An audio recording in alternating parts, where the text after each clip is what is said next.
We're all engaged with the great questions of our time. Is the world getting better or is the world getting worse?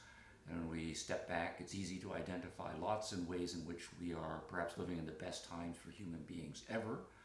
It's also easy to identify trends that, if they become dominant, could spell the end of not only Western civilization, but all civilizations, and take us back to a primitive, brutish Stone Age. So how do we assess practically where we are and where we are taking the world for the next generation? I want to argue that over the course of our thinkspot inquiries, that philosophy is a huge part of that project. John Maynard Keynes, a brilliant guy with whom I disagree with just about everything, nonetheless identified the importance of understanding theory and how it actually guides human practicality.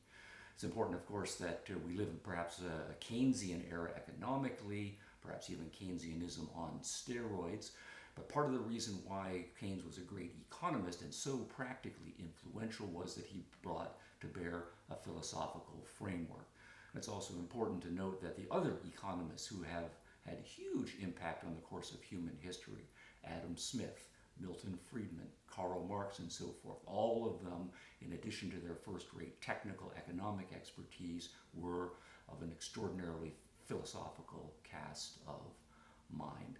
And the point is going to be that we are rational beings. We do think about the big picture, and to the extent that we do think about the big picture, we have to operate on the terms of philosophical assumptions.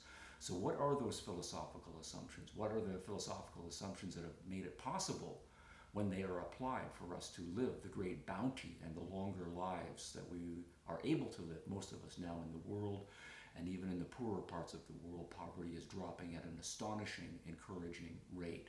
But at the same time, all of the trends that we are worried about, pointing out this or that datum, doesn't seem to make a dent on the mindset of those who are engaged in what we think of as destructive enterprises. They too are guided by broader principles, often philosophical principles. That will be our territory. So join us at ThinkSpot.